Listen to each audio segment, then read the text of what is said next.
UNESCO has stated how vital environmental education is in imparting an inherent respect for nature in our society. Today, we're going to be learning about why it is important to teach environmental education in our Nigerian schools. Hello and welcome. This is Mother Earth. My name is Success Caminus. Welcome.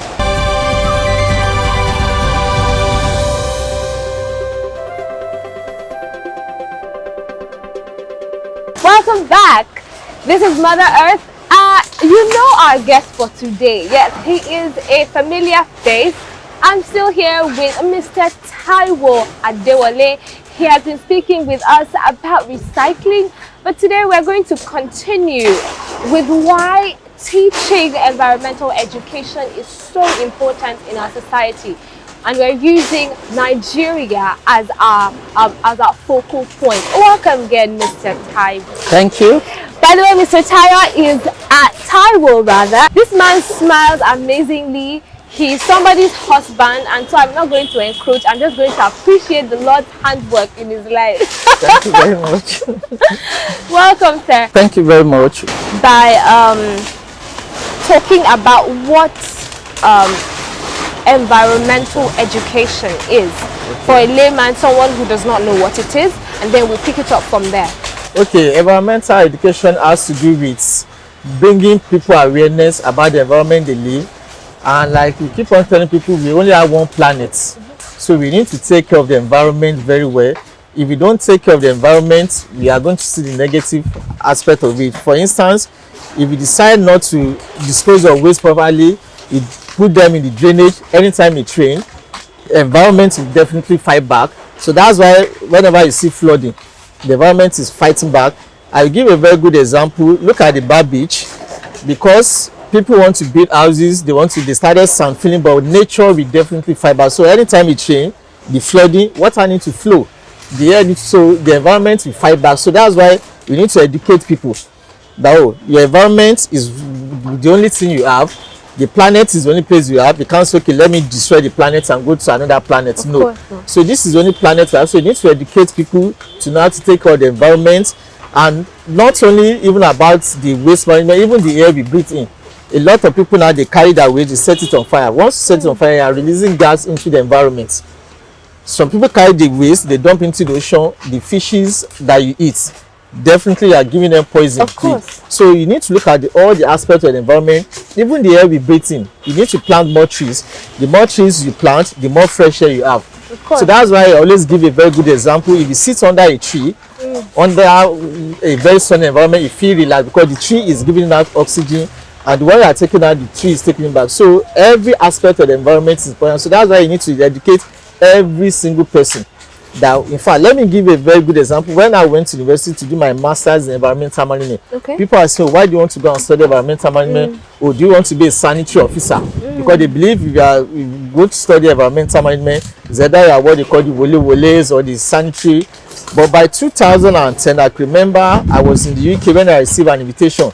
That Mr. Taiwo, we are looking for you because you study environmental management. I was nominated to meet with President Obama, and that was 2010. I was one of the 3 Nigerians that was nominated from Nigeria that went to the White House. Fantastic. And when that happened, when I came back from the US, I called my friend that if I didn't study environmental management, nobody would recognize you. So a lot of people tell you, go and do MBA, go and do this. Why do you want to do environmental management? But it's very, very important. The environment we live in is very, very important. So you need to let people know of every action. Not even people in school, even people that didn't go to school. You need to let them know the proper way to dispose of waste, the proper way to manage your gaseous emission. There are some people now immediately never take like the next thing they rush to the generator. But do you know what that generator is giving out? Even you that want to sit inside the AC is cooling, but if you come to the back of the AC, you need to see the. So this is what you need to start educating people. What are the alternatives? You have the solar, you have other form of alternatives. So there's a need for environmental education.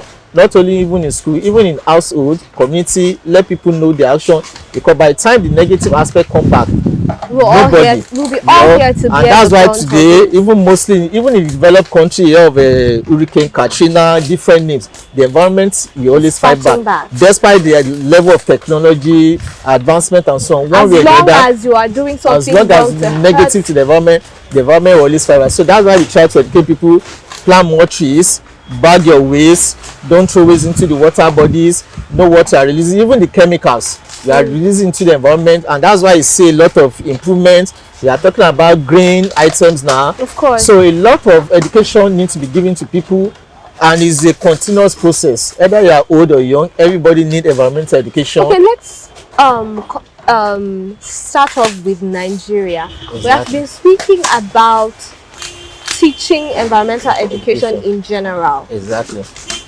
Charity, they say, begins at home. So I don't want this topic to be put in a box and say, okay, because we say in our Nigerian high school, it has to be in school, like you said, even from our homes, because I feel we dispose most of our waste from our homes, then our offices and the rest.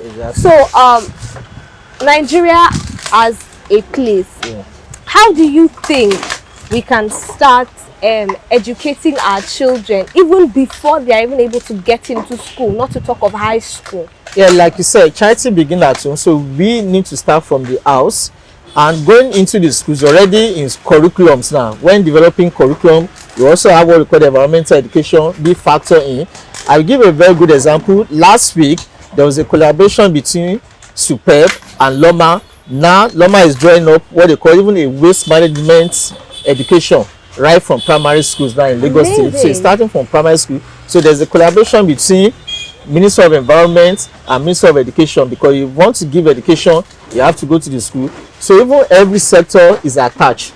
So you start from your household, and even when you get to the school, like for instance, we have some students that come around, they come on excursion, immediately they get to, mommy, we went to a recycling facility today. This is what we saw. Do you know this plastic we are throwing away? From the education we got today, don't need to throw them away. Oh, do you know we went to a factory today whereby they manufacture solar panel? Instead of us using generator polluting the environment, we can now use solar. This. So once they go out there in school, go for practical, they come back to their parents and even lecture their parents that, oh, mommy, this is what I saw today. Or do you know, I saw a rechargeable lamp that don't even need to use light. Or I saw where they're doing recycling. Do you know this t-shirt I'm putting on from what I saw today is made from plastic? So the education is between both parents and the students. So even when the students go back home, they need to tell their parents, they even need to lecture their parents.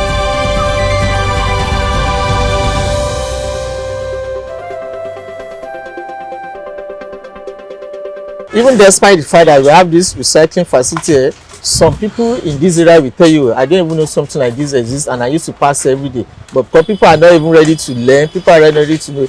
Even the information that is supposed to come through your TV, your radio, do you have the power?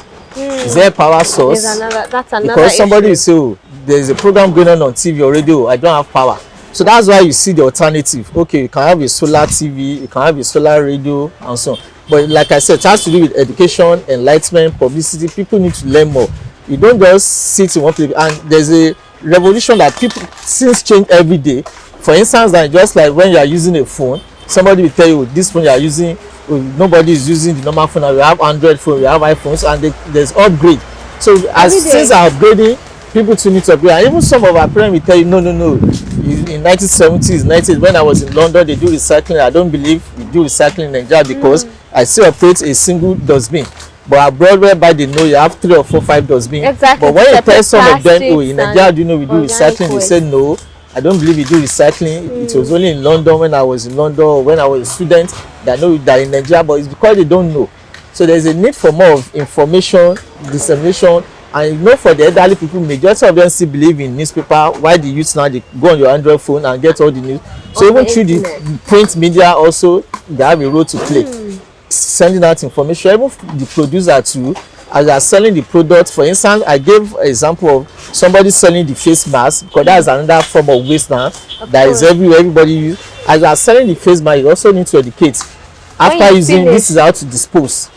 So it's not just selling your product, but as you are selling your product, you're also educating. But when you finish drinking our water, please kindly separate. So there's a need for a continuous education, continuous information, continuous enlightenment. Okay, let's back it up a little bit. So you are talking about different parts of waste management, of which environmental education is a part of. Help me break it down and talk about these parts of waste. Okay.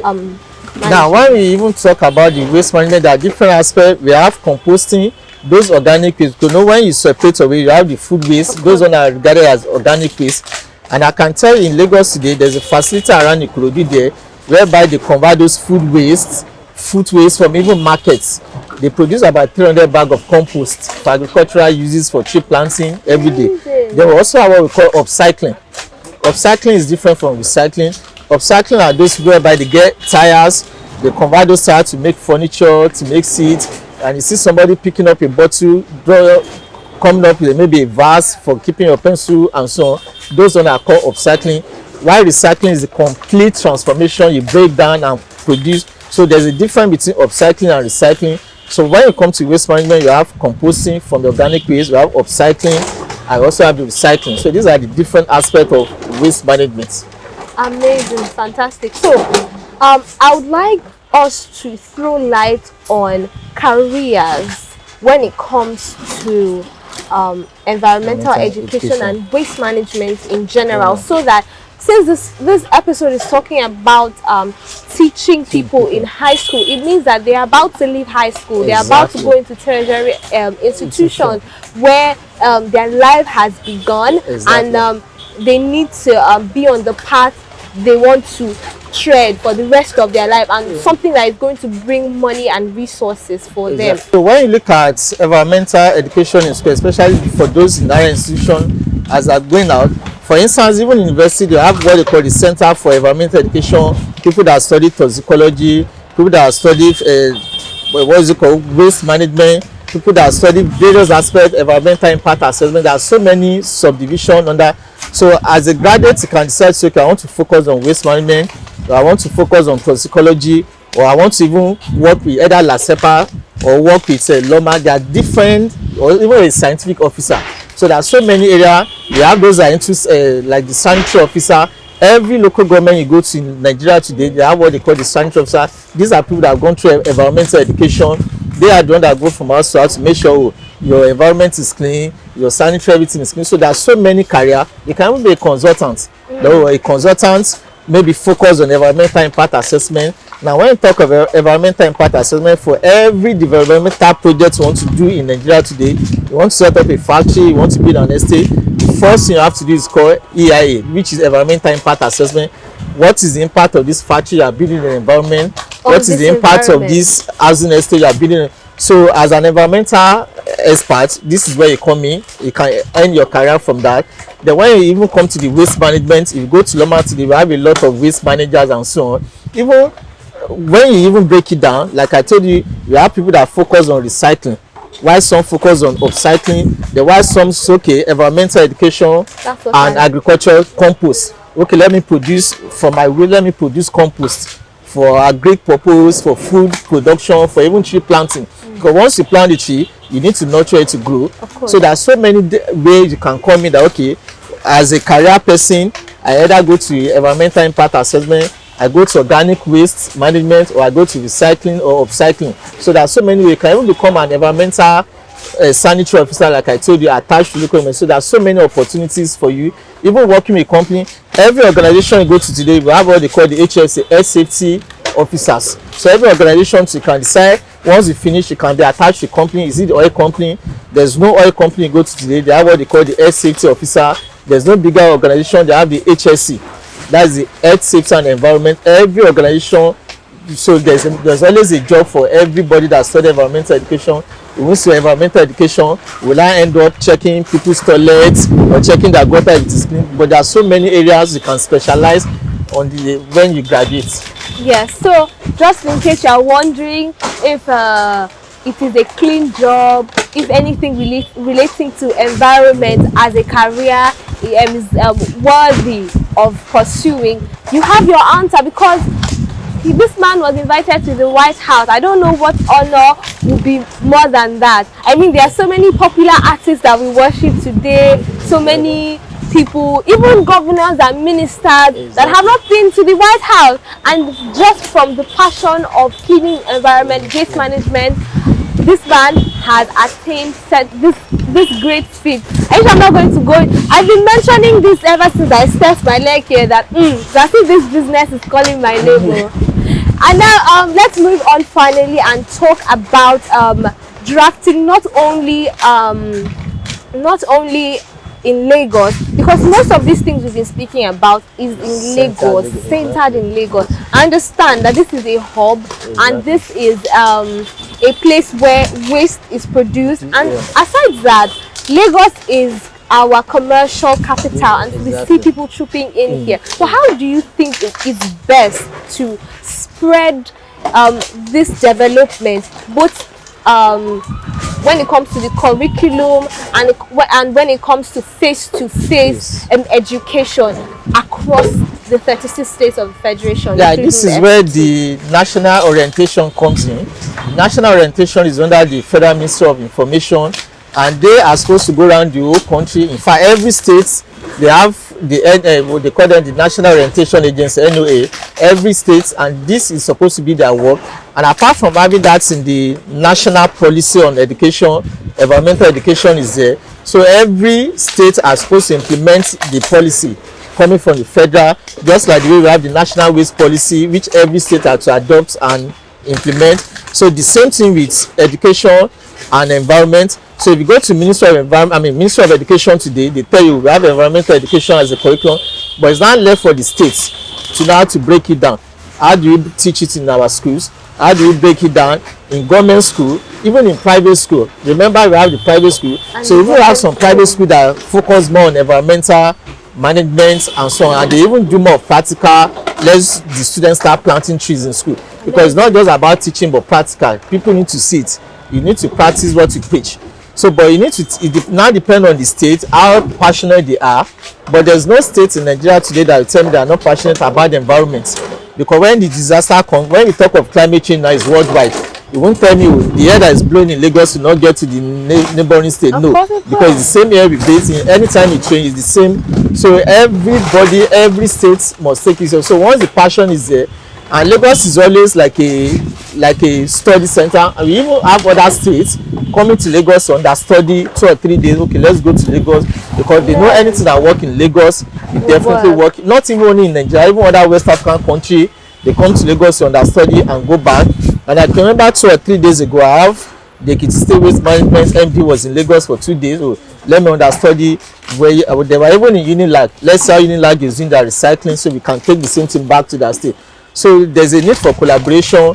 That if you are not getting it right, let me go to Lagos or let me go to my neighboring. So there's a need for collaboration. But the national orientation, their main job is to make sure everybody is sensitized all over the country, not only in Lagos, but every state you go to. That's why you have them. So they need to always upgrade and make sure they get latest information to give out. But every state in Nigeria you go to today, every curriculum is from federal down even up to local government. Because if you look at the primary schools are under local government, while secondary and tertiary institutions are under the state and federal. So, but you still the same curriculum. It now depends on how they break it down at local government level and state level. Because this WAEC you are writing in Lagos is not different from WAEC you are writing in Kano or Harcourt. The same thing. So it's the same everywhere. So it's the same environmental education that is going. But it now depends on how passionate the state are in taking it up and implementing it. It exactly.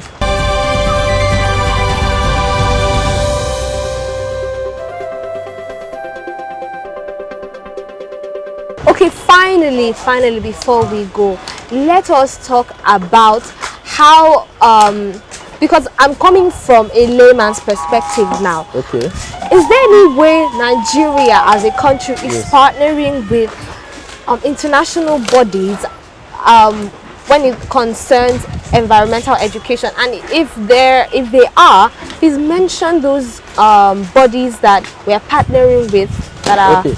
There are so many international organizations. For instance, every year before the COVID issue, Nigeria is always participating in the international climate change, even the Paris Agreement, different agreements that Nigeria are part of.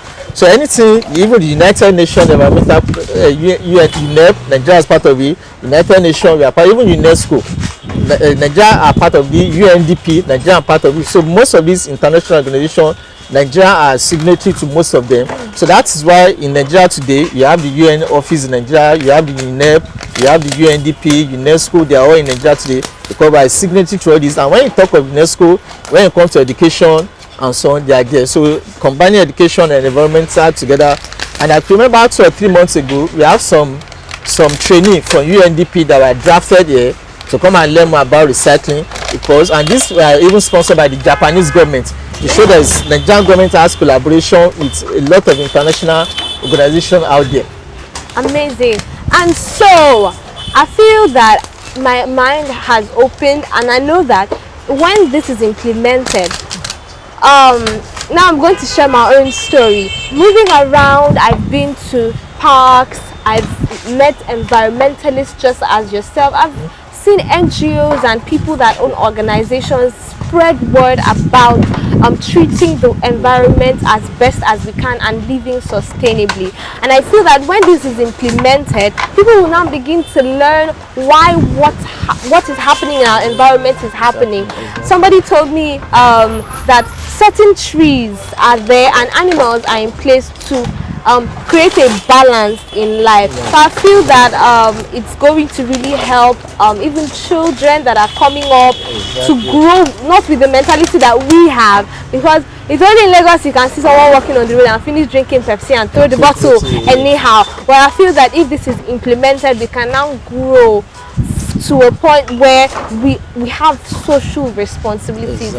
It's very important. Thank you so much, Mr. Taiwo, for coming on the show. You are always amazing and you give us so many details. I learned so much. Like I said before, this man is a teacher and I love to be around him. Thank you so much. Thank you. You're welcome. And there's one last question I want to ask about the business in general, your business. Do you have any plans of diversifying or expanding?